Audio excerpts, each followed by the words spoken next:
Hala, nanay nadulas at binulgar na ang asawa niya. Na tatay ng Tres Marias, tatay ng Tres Marias wala ng trabaho. At umaasa na lang sa tulong at bigay ni Kalingap Rab? Nako, hindi maganda ito, at tatay iniiwasan si Kalingap Rab at baka malaman daw ng kapatid niya at makita siya sa camera. Pero kahit sa off-camera ay hindi pa rin ito nakakausap. Bakit tatay, ano ba ang problema mo? Ano ba talaga ang nangyayari at may nakatago bang sikreto ang pamilya ng Tres Marias? Isang church counseling at pagtuturo ang kailangan na gagawin habang ginagawa ang bahay ng tatlong Tres Marias na mahiyain. Yan ang suhestyon ng mga viewers at supporters nila. At dapat daw ay pinagsagbihan ang tatay ng Tres Marias. Siya dapat ang unang magdisiplina sa mga anak niya. At huwag ipakita na nakakababa at nawawala na ng gana sa trabaho niya. Hindi lahat ng panahon ay matutulungan kayo ni Kalingap Rab. Kaya tuloy lang ang pagsisikap para sa mga anak mo. Pero iba ang kwento ng mga kapitbahay mo, may bisyo at nagsusugal ka daw tatay.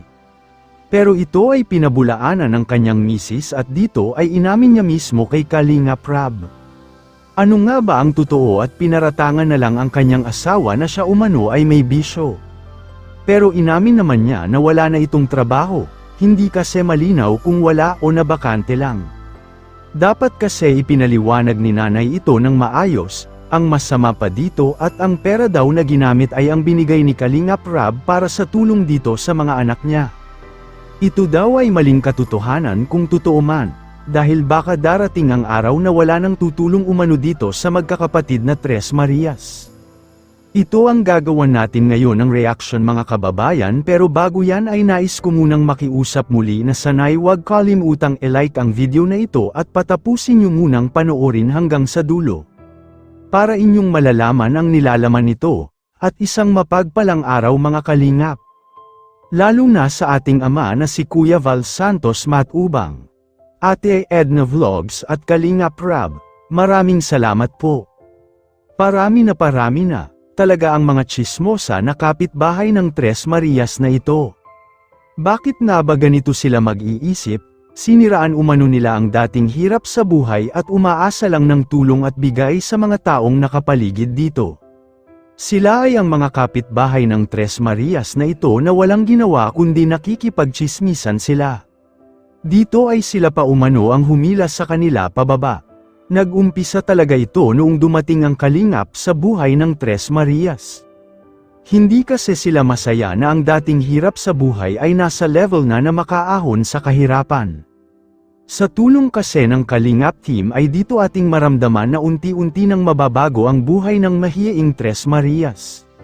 Masakit lang isipin na mismo pang kapitbahay nila ay naging paksa sila at naging parte na sa kanila kapag sila ay nakipagtsismisan. Pero hindi lang kasi mga kapitbahay ang kalaban mo tatay. Kasi ang mga viewers at supporters kasi ay matatalino.